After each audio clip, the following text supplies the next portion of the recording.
नमस्कार दोस्तों।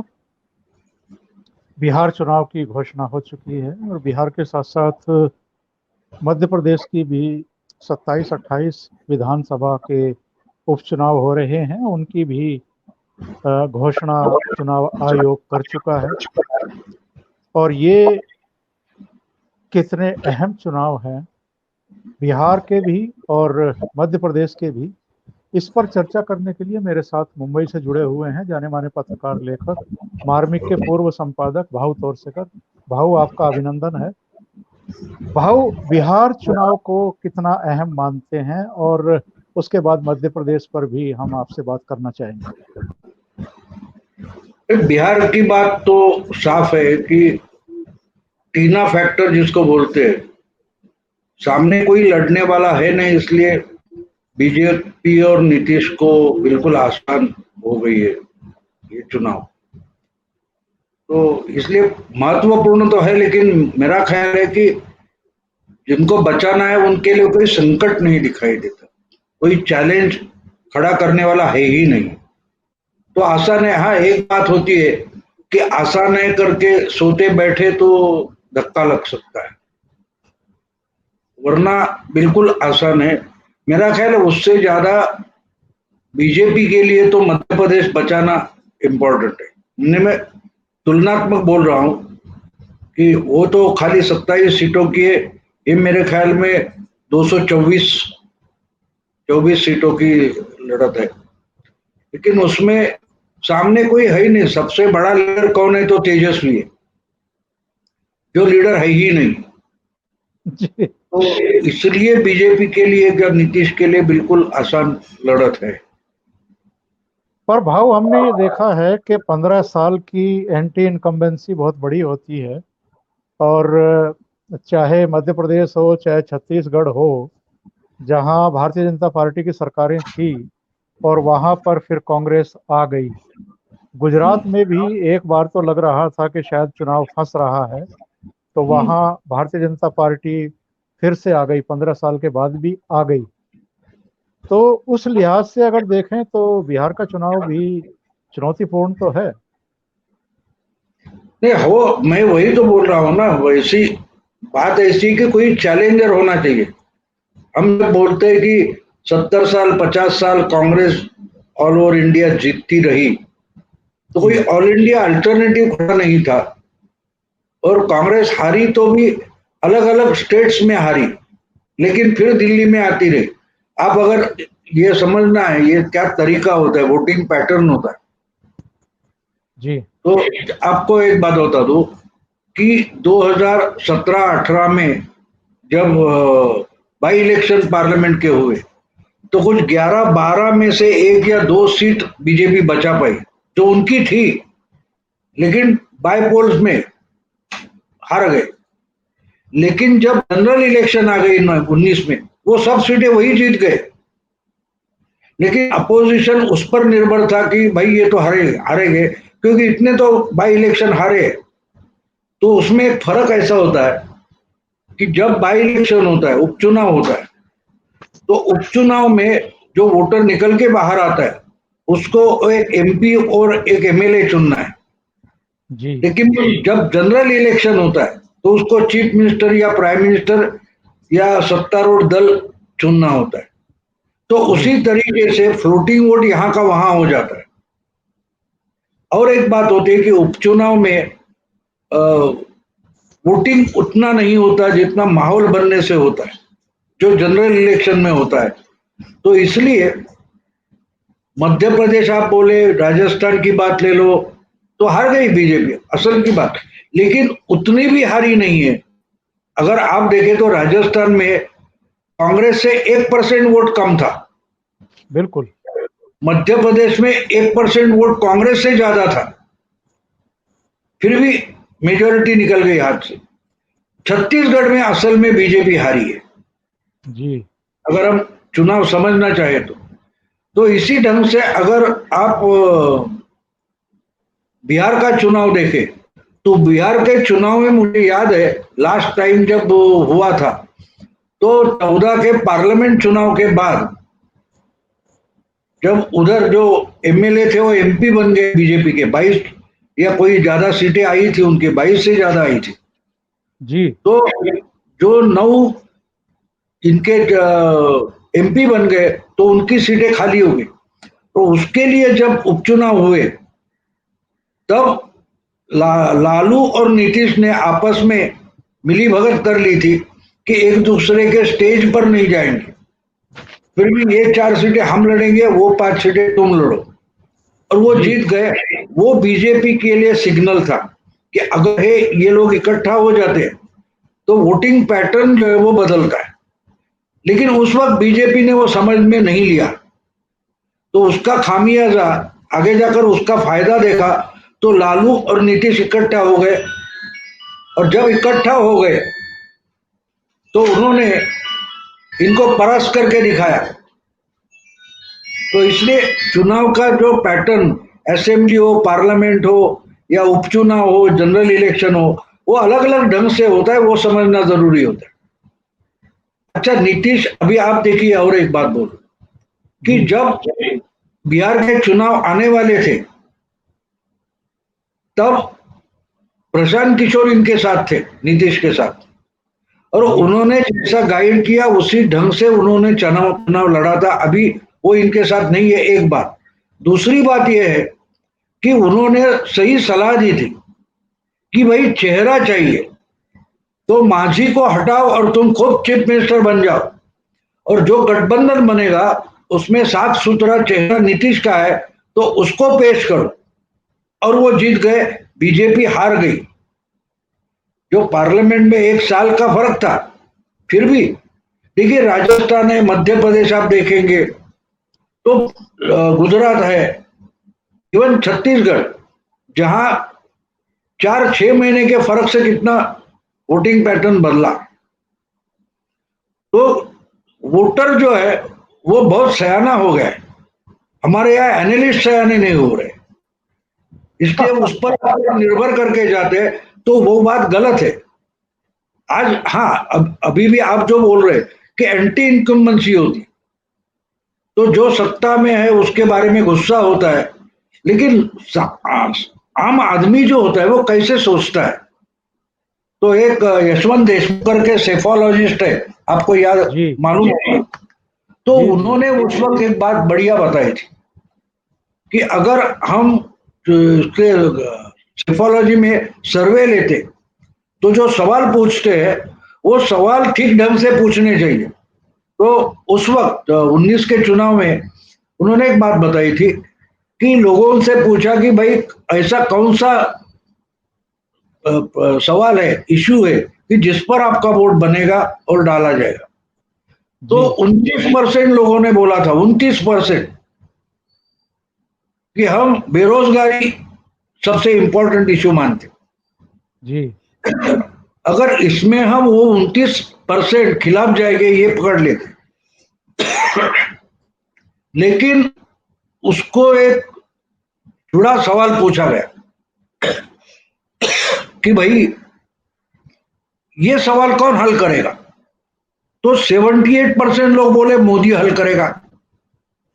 जी इसका मतलब ये होता है कि 29% लोग जो बेरोजगारी इंपॉर्टेंट मानते हैं, उसमें से अगर 78% ऐसे है, इसका मतलब 24 या 25% लोग बोलते हैं कि बेरोजगारी हटाने के लिए भरोसा मोदी पर है, इसके लिए उसको ही वोट देंगे।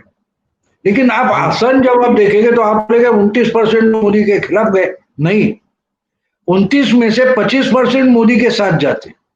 तो ये तरीका होता है, वो हमें समझ लेना चाहिए।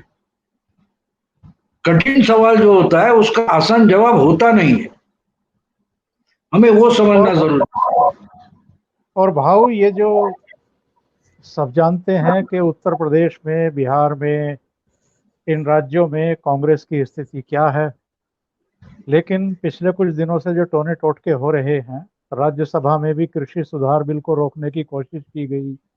उसके बाद जगह जगह अपने वर्कर्स को किसानों की टोपी पहना करके सड़कों पर उतारा गया।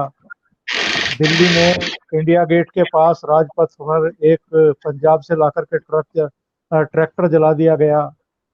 और अब हाथरस वाले मुद्दे को लेकर के राहुल गांधी, प्रियंका वाड्रा और आज तो टीएमसी के भी डेरेक ओबेरॉय और ब्रायन ब्रायन और एक महिला उनकी सांसद वो भी पहुंची और वैसा ही दृश्य उत्पन्न किया गया। तो ये सब क्या बिहार और मध्य प्रदेश चुनाव में एक वातावरण बनाने के लिए किया जा रहा है? बिल्कुल, आपको याद होगा तो लास्ट टाइम जब बिहार का चुनाव था तब अखलाक का मामला आया था, पुरस्कार वापसी का भी नाटक हुआ था, लेकिन जी उसका प्रभाव चुनाव के वोटिंग पर पड़ता ऐसा मैं नहीं मानता, क्योंकि गणित ही अलग था। बीजेपी अकेले दम पर उतरी थी, उनके साथ पासवान थे और वो कुशवाहा थे, तो जी उनकी ताकत तो उतनी नहीं थी। उस वक्त उनको 40 सीटें 35 सीटें दी थी, वो 2 या 3 चुन कर ला सके। जी जो नीतीश के पास कुछ 10%, 12%, 20% वोट होगा, वो तो इनके पास नहीं है। इनके पास पॉकेट्स है। अगर वो पॉकेट, जैसे हम सब्जी मंडी में जाते हैं और प्याज खरीदते हैं या आलू खरीदते हैं, तो तौल कर अपने को देता है, उसमें से एक आलू उठाओ तो फिर पौधा हल्का हो जाता है, वो डाल दो वो नीचे जाता है। तो कुशवाहा हो, पासवान हो, उनकी ताकत वो लास्ट आलू वाली होती है। अगर वो बोले कि नहीं भाई मुझे इतनी सीटें चाहिए, तो बिगड़ जाता है, मैथमेटिक्स बिगड़ जाता है। तो इसलिए अभी देखिए, उस वक्त लालू के पास कुछ 22-30% वोट थे, इनके पास 18-19% थे, और कांग्रेस के जो 4-5% थे, उसका फायदा कांग्रेस को कितना मिला? कांग्रेस के 24 उम्मीदवार चुनकर आए थे, 24, जिनके उसके पहले के असेंबली में सिर्फ 4 एमएलए थे, वो 24 बन गए। तो जी जी उनको मिली थी 4 सीटें, लेकिन फायदा कितना हुआ? बिल्कुल। क्योंकि वो तो आखिरी आलू थे, लेकिन वही पूरे 1 किलो बन गए। अब नीतीश के 112 एमएलए उस वक्त थे, 210 के बारे चुनकर आए हुए, उन्होंने 100 सीटों ही मान ली। लालू को 100 सीटें दी, उनके तो सिर्फ 24 एमएलए थे, फिर भी उनको 100 सीटें दी, क्योंकि वोटिंग परसेंटेज की गिनती होती। तो आज रघुवंश प्रसाद सिंह बहुत सारे निकल गए, इनकी पार्टी टूटी है। दूसरी साथ में पार्टी कांग्रेस, जिसका कोई लीडर ही नहीं है। तो इसमें ये चुनाव जीतेंगे कैसे, ये सवाल बनता है। चैलेंज नहीं है सामने, भाव इसलिए ये चुनाव नीतीश और भाजपा के लिए आसान बन गया।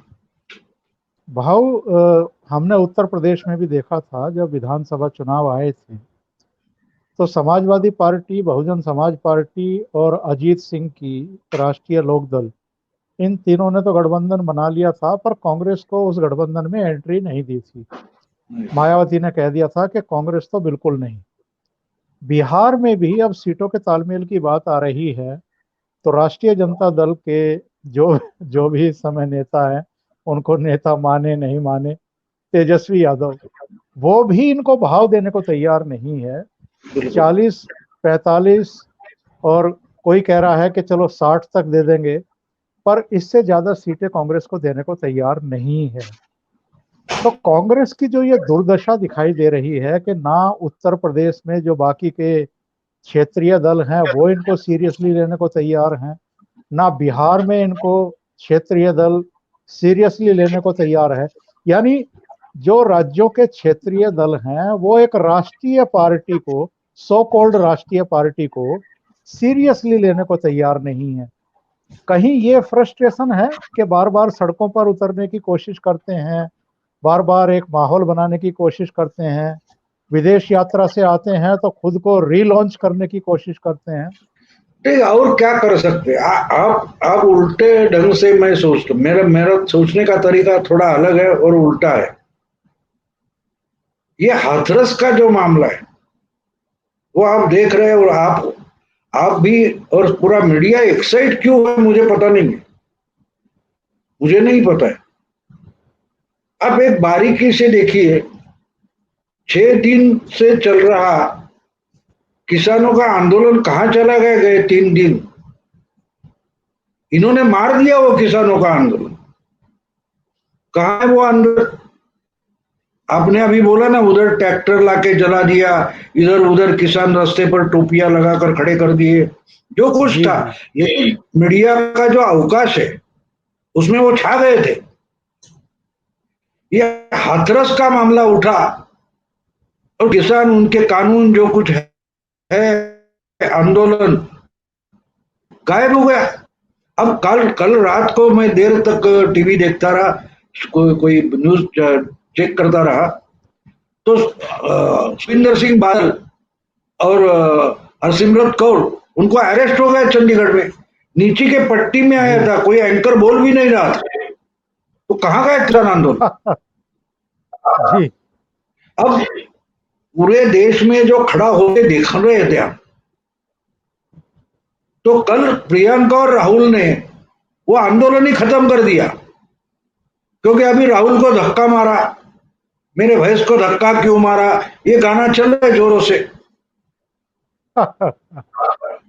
तो इन्होंने रास्ते पर आ गए, लेकिन गलत टाइम आ गए, जिसमें माहौल बन रहा था। अच्छा हो या गलत हो, सही, वो बात मैं नहीं मानता, लेकिन इनके लिए माहौल बन रहा था। किसानों का जो आंदोलन था वो तो इन्होंने हाथरस में जाकर खत्म कर दिया। आज भी वही चल रहा है। मैंने सुबह उस पर वीडियो बनाया और डाला है कि योगी बात योगी या बीजेपी वाले कुछ भी करते रहे, लेकिन मन में बोलते रहे होगे बीजेपी वाले कि राहुल गांधी आगे बढ़ो, प्रियंका गांधी आगे बढ़ो। अब देखिए कि 3-4 दिन में, अगले 3-4 दिन में, ये जो कोई उधर के अधिकारी है उनके तबादले हो जाएंगे, मामला जी सीबीआई के पास सौंपा जाएगा, बात खत्म हो गई। लेकिन बीचों बीच किसान आंदोलन भी खत्म हो गया ना। जो जी असली चैलेंज था, कानून सही है गलत उस पर मैं नहीं बोल रहा हूं, लेकिन उन्होंने जो एक नैरेटिव बनाया था वो पकड़ ले रहा था, लोग रास्ते पर आ रहे थे, इसका इम्पैक्ट हो रहा था, लोग कंफ्यूज हो रहे थे। इसके लिए मोदी को कम से कम 5 या 6 बार पब्लिक के सामने आकर एक्सप्लेन करना पड़ रहा था। हाथरस ने उनको छूट दे दी। तो राहुल गांधी ने एक्चुअल में क्या किया, आप परिणाम देखिए। तो किसान आंदोलन खत्म कर दिया, ये जाके वापस घर में बैठ गए दिल्ली में। अब देश भर में इनके जो कार्यकर्ता है वो किसानों के नहीं लड़ रहे। राहुल गांधी का इंसल्ट हो गया, राहुल गांधी को धक्का मारा, चलने दो। बीजेपी तो इसमें खुश रहेगी ना, क्योंकि उनको असल में जो पॉलिटिकल चैलेंज खड़ा हुआ था उसका तो आवेश निकल गया। अब जी फिर वो आंदोलन आवेश पर चलता है। आंदोलन जो होता है उसमें जोश होना चाहिए। अगर वो जोश 3-4-5 दिन में निकल गया तो फिर से वो पकड़ने के लिए 1 महीना लगेगा। तो बीजेपी का काम राहुल प्रियंका ने बिल्कुल आसान कर दिया। ये ठीक है, वो 4 अधिकारियों का तबादला करेंगे, सीबीआई के पास सौंप देंगे, काम खत्म, मामला खत्म। पॉलिटिकल गेम क्या है दिखा मुझे। राजनीति बिल्कुल निर्दय होती है, निष्ठुर होती है। तो ये जिसमें बीजेपी ये अपने क्या बोलते हैं उसको, संभावना ढूंढने निकले थे, उन्होंने बीजेपी को संभावना पैदा करके दे दी और बीजेपी ने हाथों हाथ उठाई। बीजेपी अभी राहुल गांधी पर ही बोल रही है, ना हाथरस पर बोल रही है, ना किसानों पर बोल रही है, क्योंकि बीजेपी को चाहिए राहुल का मामला ही बड़ा हो। भाव, बहुत बहुत शुक्रिया, आपने समय निकाला और इन मुद्दों पर बहुत विस्तार से हमारे दर्शकों से बात की। Thank you so much.